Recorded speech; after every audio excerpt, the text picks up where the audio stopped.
Hello dear students, in today's video we are going to discuss level 1 question 21 to 30. Let's start from question 21. Question 21 हमें क्या बोल रहा है? A graph between log T half and log A where A is initial concentration of A in the reaction for reaction A to product. The rate law is. तो हमारे पास जो T half होता है यदि इनिशियल कंसंट्रेशन के साथ में इसका रिलेशन देखें तो सी नोट की पावर 1 माइनस एन होता है। तो यहाँ पर अपन प्रोपोर्शनलिटी कांस्टेंट को हटाकर एक कांस्टेंट रख देते हैं, लेट से के सी नोट की पावर 1 माइनस एन। अब अपन लॉग ले ले दोनों तरफ, तो log T half is equal to log K proportionality constant plus 1 minus N log C naught. C naught यहाँ पर हमारे पास क्या है? इनिशियल कंसंट्रेशन है। अब यहाँ पर अपने पास स्लोप -1 दिया हुआ है, तो ये जो इक्वेशन है ये हमारे पास होगी y equal to c plus m x से। तो m की वैल्यू यहाँ पर हमारे पास -1 दी गई है, तो -1 कब होगा? ये m1 माइनस एन। जब आप n की वैल्यू क्या रखें? 2 रखें, तो m की वैल्यू हो जाएगी -1, यानी हमारे पास ऑर्डर ऑफ रिएक्शन क्या हो जाएगा? 2। इसलिए अपन यहाँ पर a से क्या बन रहा है? प्रोडक्ट बन रहा है।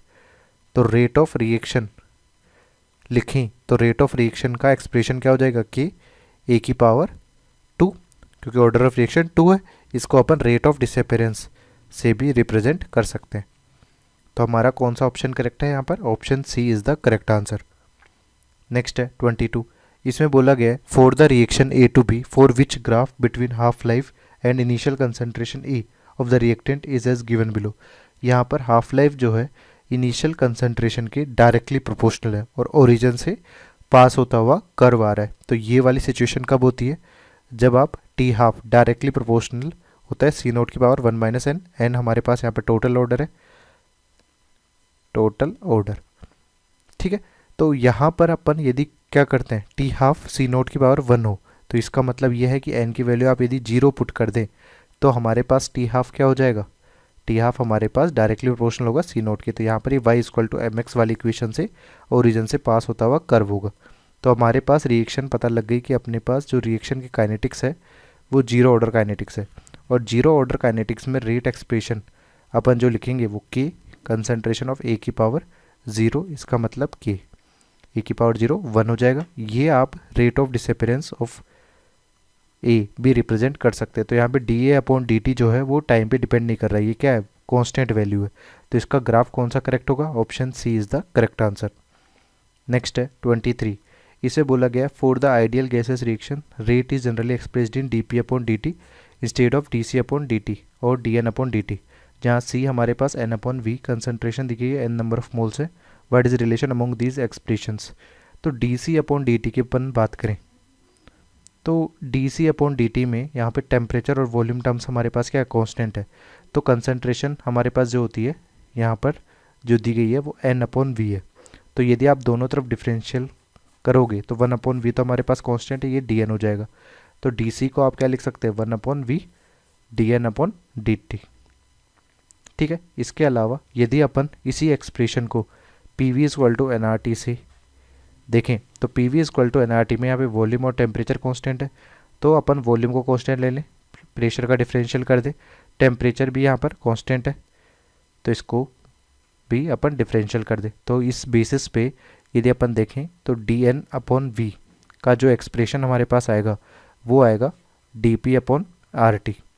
तो इस एक्सप्रेशन को आप कैसे लिख सकते हो? यहाँ पे डी एन अपॉन वी को आप लिख सकते हो 1 upon R T D P upon D T. तो इस तरह से हमारा कौन सा ऑप्शन करेक्ट है यहाँ पर? Option B is the correct answer. Next है 24।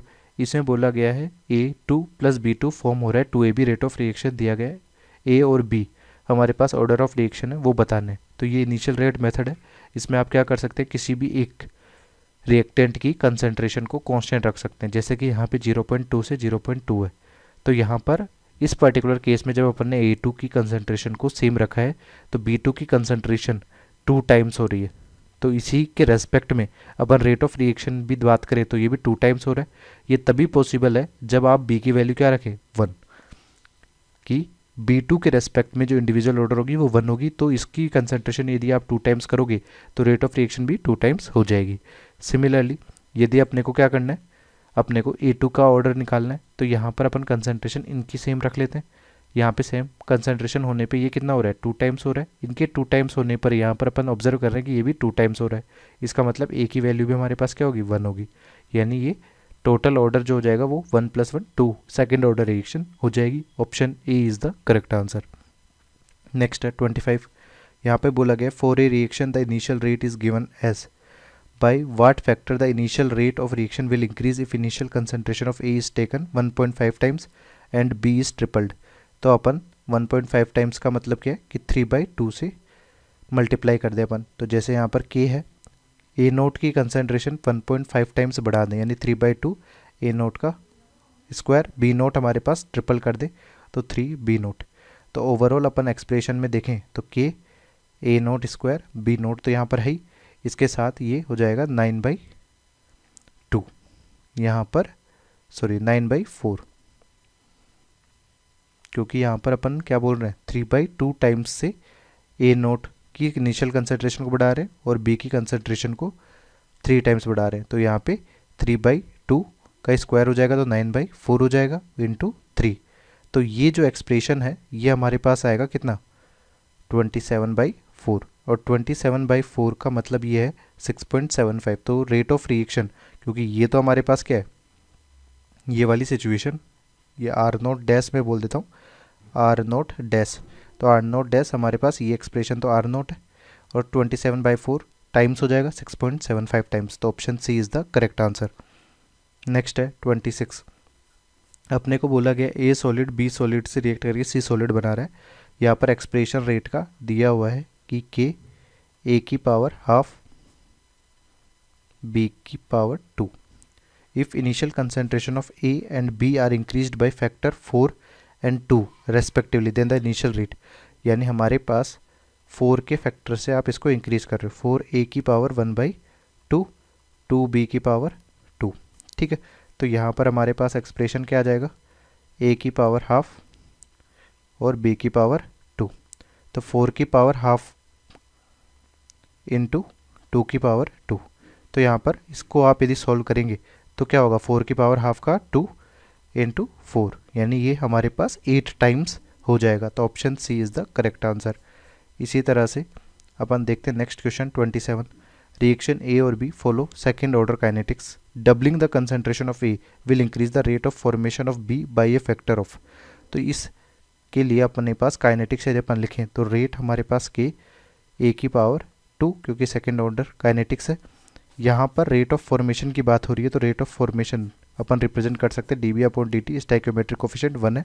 तो यदि आप क्या करते हैं, अपने पास ए की कंसंट्रेशन को डबल कर रहे हैं, ए की कंसंट्रेशन को डबल कर रहे हैं यानी ये 2a की पावर 2। तो यहाँ पर ये वैल्यू कितनी हो जाएगी, के ए की पावर स्क्वायर इंटू 4। और ये वैल्यू ऑलरेडी पहले किसके बराबर थी, रेट ऑफ फॉर्मेशन की। तो rate of formation of B अपने पास क्या हो जाएगा, 4 टाइम्स हो जाएगा जब अपन डबल कर रहे होंगे ए की कंसंट्रेशन को। तो option D is the correct answer. Next है 28। The reaction of A2B2 follows the equation the following data were observe. यहाँ पर A2 की इनिशियल कंसंट्रेशन दी गई, B2 की इनिशियल कंसंट्रेशन दी गई है, initial rate of appearance of AB, यानी ये हमारे पास जो दिया गया है ये DAB/dt दिया हुआ है। ठीक है, रेट ऑफ रिएक्शन नहीं दिया हुआ है। तो इस पर्टिकुलर इक्वेशन के लिए रेट ऑफ रिएक्शन अपन यदि डिफाइन करें तो ये हो जाएगा rate of appearance of AB यानी DAB/dt divided by stoichiometric coefficient. ठीक है, तो अपने पास यदि अपन एक नेक्स्ट कॉलम बनाना चाहे रेट, तो रेट के लिए अपने पास यहाँ पर क्या हो जाएगा 2.5/2 इंटू 10⁻⁻⁴। सिमिलरली यहाँ पर हमारे पास हो जाएगा 5/2 इंटू 10⁻⁻⁴। यहाँ पर हमारे पास क्या एक्सप्रेशन हो जाएगा, ये हो जाएगा 10/2 इंटू 10⁻⁻⁴। अब यहाँ पर अपन ऑर्डर ऑफ रिएक्शन चेक करना चाहेंगे। तो ऑर्डर ऑफ रिएक्शन के लिए क्या करते हैं, वही इनिशियल रेट मेथड कि यहाँ पर कंसंट्रेशन अपने पास सेम रखी, इसकी कंसंट्रेशन देखी तो 2 टाइम्स हो रही है, उसके रेस्पेक्ट में यहाँ पर कंसंट्रेशन क्या हो रही है, 2 टाइम्स हो रही है। तो इस बेसिस पे हमारे पास यदि रेट लो अपन इस तरह से लिखे कि A2 की पावर A B2 की पावर B, तो B की वैल्यू क्या हो जाएगी, यहाँ पर 1 हो जाएगी। सिमिलरली यहाँ पर इन दोनों की वैल्यू यदि अपने पास कांस्टेंट रखते हैं तो ये कितना हो जाएगा, ये 2 टाइम्स हो जाएगा। यदि ये 2 टाइम्स हो रहा है तो यहाँ पर अपन यदि देखें फैक्टर को तो ये भी क्या हो रहा है, 2 टाइम्स हो रहा है, यानी हमारे पास ए की वैल्यू भी क्या हो जाएगी, 1 हो जाएगी। इसलिए रेट लो एक्सप्रेशन यदि अपन देखें तो ये हो जाएगा के A2 और B2। ठीक है, अब इसमें अपन क्या निकालना चाह रहे हैं, वैल्यू ऑफ रेट कांस्टेंट अपन निकालना चाह रहे हैं। तो वैल्यू ऑफ रेट कांस्टेंट के लिए अपन क्या करेंगे, पहले इस पर्टिकुलर स्टेप के लिए ये इक्वेशन लिख सकते हैं। तो इसमें यदि अपन रेट का एक्सप्रेशन लिखें तो रेट हमारे पास है 2.5/2 इंटू 10⁻⁻⁴ के, यहाँ पर एक की कंसंट्रेशन है 0.1 की पावर 1, 0.1 की पावर 1। तो यहाँ से के की वैल्यू यदि आप सॉल्व करेंगे तो ये आएगी 1.25 इंटू 10⁻⁻²। तो कौन सा ऑप्शन करेक्ट आंसर है यहाँ पर, option C is the correct answer. ठीक है, नेक्स्ट है 29। Above given question the value of rate constant for appearance of A B. Appearance of A B के बारे में यहाँ पर पूछा गया है। तो अबव क्वेश्चन में अपने पास रेट लो एक्सप्रेशन जो आ रहा था वो आ रहा था इस तरह से, A2 की पावर 1, B2 की पावर 1। ये हमारे पास आता था रेट ऑफ अपीयरेंस के लिए dAB/dt/2। ठीक है, तो अपने को रेट लो एक्सप्रेशन यहाँ पर बताना है कि क्या हो सकता है। ठीक है, यहाँ पर हमारे पास रेट जो है वो स्टाइक्योमेट्रिक कोफिशिएंट पे डिपेंड कर रहा है, यानी स्टाइक्योमेट्री पे भी डिपेंड कर रहा होगा। बट यदि हमारे पास रेट dAB/dt यानी rate of appearance of A B की बात करें तो ये does not depend on stoichiometry, does not depend on stoichiometry. ठीक है, तो अपन यदि रेट ऑफ अपीयरेंस को डायरेक्टली रिलेट करेंगे इस रेट लो से तो भी हमारे पास rate constant corresponding to rate of disappearance के रेस्पेक्ट में कैलकुलेट होकर आ जाएगा। तो dAB/dt हमारे पास के, यदि आप A2 की पावर 1, B2 की पावर 1, तो यहाँ पर हमारे पास डेटा जो दिया गया है वो ही यूज़ करें 2.5, तो उसके बेसिस पे इसको सॉल्व किया जा सकता है। यहाँ पर अपन यूज़ कर लें कि 2.5 इंटू 10⁻⁻⁴ के, यहाँ पे 0.1, यहाँ पे 0.1, तो के की वैल्यू हमारे पास आ जाएगी 2.5 इंटू 10⁻⁻²। तो option B is the correct answer. यहाँ पर जो रेट ऑफ रिएक्शन होता है ये डिपेंड करता है स्टाइक्योमेट्री पे, डिपेंड्स ऑन स्टाइक्योमेट्री।